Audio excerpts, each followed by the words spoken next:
What is atisolone? A psychoactive drug and a central nervous system depressant that is classified as a benzodiazepine.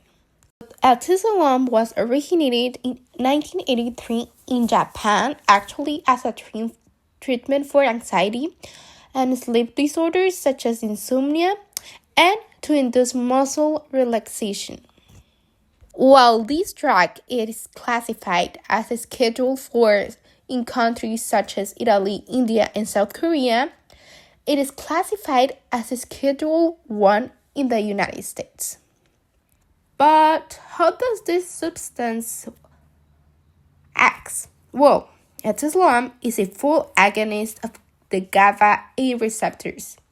It basically binds to the benzodiazepine site on the receptor and enhances the activity of the GABA, which is the brain's primary inhibitory neurotransmitter.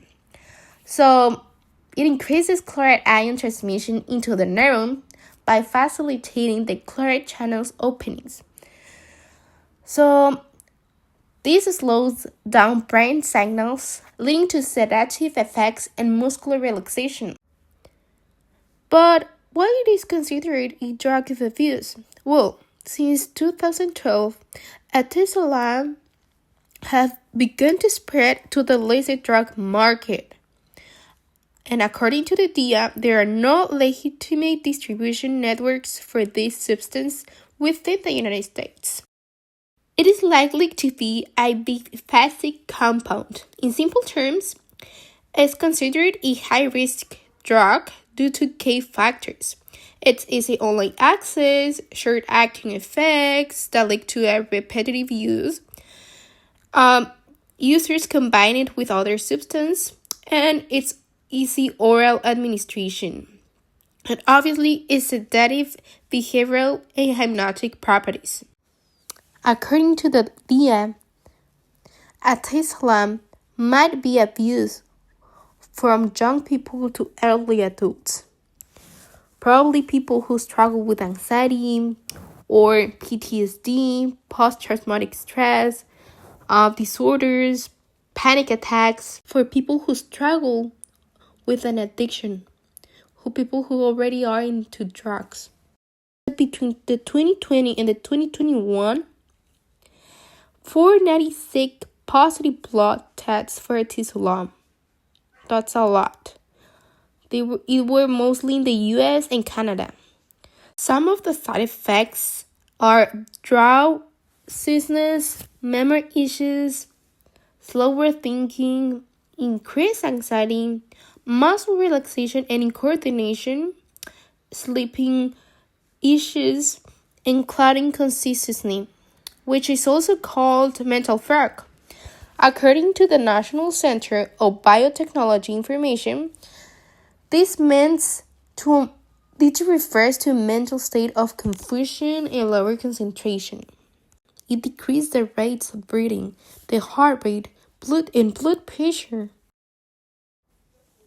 As I said before, this drug has an oral administration. So once it has been swallowed, the 90% of the substance is absorbed from the intestines. It has around 0.9 plus or less 0.2 volume of distribution within the body. Now, how does the body get rid of the drug? Well, the liver works to break it down in a process called metabolism that includes several steps. The first one is called hydroxylation, which is a chemical reaction of oxygen that transforms the substance into a hydroxyatisolone. While the drug has been transformed, it still works the same. It means that the side effects are selective. A key role in atisolone's metabolism is the use of enzymes in the liver. The main enzymes are CYP3A4, CYP2C18, and CYP2C19. But how long does it take to get rid of? Well, the average time of elimination is about 3.4 hours following a single dose of 0.5 milligrams. But actually, the time depends on the rate of metabolism. While this drug is a CNS depressant, it also affects the muscular system. And let me tell you why. The muscular system plays a significant role in maintaining posture, controlling involuntary movement, and generating heat through muscles and tendons during muscle contraction. That is when muscle fibers generate force and movement. Now, there are three types of muscles: the skeletal, that supports the weight and voluntary movement; smooth, which are involuntary muscles that help other body systems; and cardiac, an involuntary muscle that relaxes the pump blood.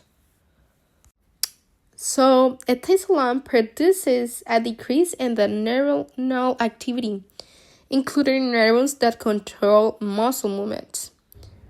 By enhancing the activity of GABA, ethisolam reduces the neuron's ability to respond to stimulation, the nerve cells that send signals to muscles.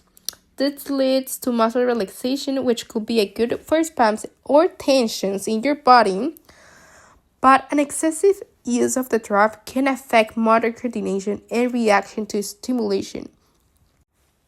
So imagine if you are in a dangerous situation and you need to start running, but you can't move. Just imagine. And what if you're driving and you're having a trip or you're having a flashback? So you are having the effects of that Tesla. You can't move because your muscles are relaxed. What happened? You can get into a car crash or run over a person. That's very dangerous. If you know someone who is going through addiction, he will need therapy. He will need treatment. And of course, family support as well as social support.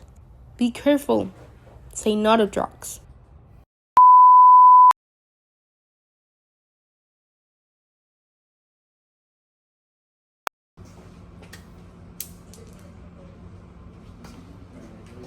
Say no to drugs.